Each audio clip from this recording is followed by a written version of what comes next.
पाकिस्तान को कैसे बर्बाद किया गया। अब आवाम के सोने का वक्त नहीं, जागने का वक्त है। जागिए, इस पैगाम को शेयर कीजिए। एक बादशाह का गुजर ऐसे इलाके से हुआ जहां लोग सीधा नहर से ही पानी लेकर पीते थे। बादशाह ने हुक्म दिया, आवाम की सहूलत के लिए एक घड़ा भरकर रख दिया जाए ताकि हर छोटा बड़ा सहूलत के साथ पानी पी सके। बादशाह ये कहकर आगे बढ़ गया। शाही हुक्म पर एक घड़ा खरीद कर नहर के किनारे रखा जाने लगा तो एक अहलकार ने मशवरा दिया, ये घड़ा अवामी दौलत से खरीद कर शाही हुक्म पर यहाँ नस्ब किया जा रहा है, जरूरी है इसकी हिफाजत का बंदोबस्त किया जाए। एक संतरी को चौकीदारी के लिए मुकर्रर किया जाए। संतरी की तैनाती के हुक्म मिलने पर यह कबाहत सामने आई कि घड़ा बढ़ने के लिए माशकी का होना जरूरी है और हफ्ते के 7 दिन सिर्फ एक माशकी या एक संतरी को नहीं पाबंद किया जा सकता। बेहतर होगा 7 संतरी और 7 ही माशकी मुलाजिम रखे जाएं, यानी कि गोश्त मुलाजमीन जो हमारे स्टील मिल्स और तालीमी इदारों और PIA के इदारों में भरे पड़े हैं सियासी बुनियादों पर। तो क्योंकि एक माशकी या एक संतरी को नहीं पाबंद किया जा सकता था, बेहतर होगा 7 संतरी और 7 ही माशकी मुलाजिम रखे जाएं ताकि बारी बारी के साथ बिला तात्तुल ये काम चलता रहे। एक बार एक अहलकार ने राय दी कि नहर से घड़ा भरा हुआ उठा कर लाना ना तो माशकी का काम है और ना ही संतरी का। इस मेहनत तलब काम के लिए 7 बार बरदार भी रखे जाने चाहिए जो बारी बारी रोजाना भरे हुए घड़े को एहतियात से उठा कर लाएं और अच्छे तरीके से ढकना लगाकर बंद करके रखें। एक और दूर अंदेश मुसाहिब ने मशवरा दिया, इतने लोगों को रखकर काम मुनज़्ज़म तरीके से चलाने के लिए इन अहलकारों का हिसाब और तनख्वाहों का निजाम चलाने के लिए मुंशी मुहासिब रखने की जरूरत होगी। अकाउंटिंग का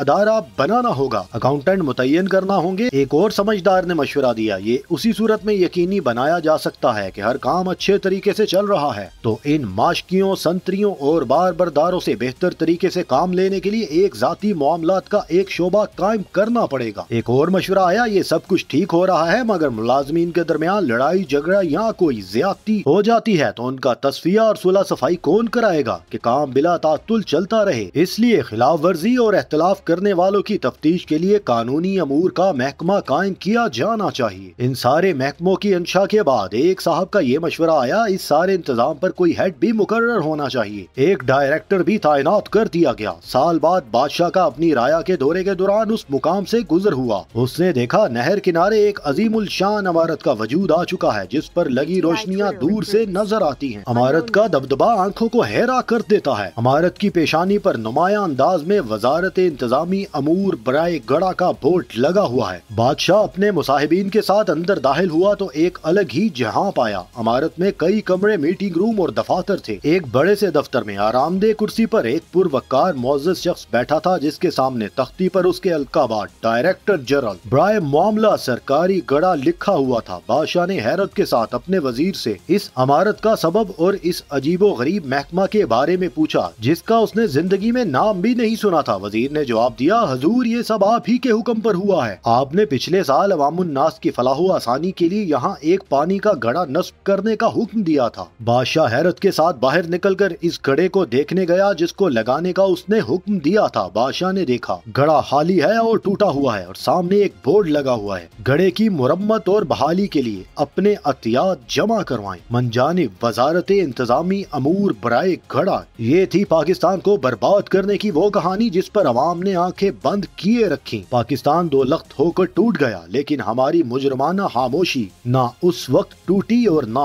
आज टूट रही है।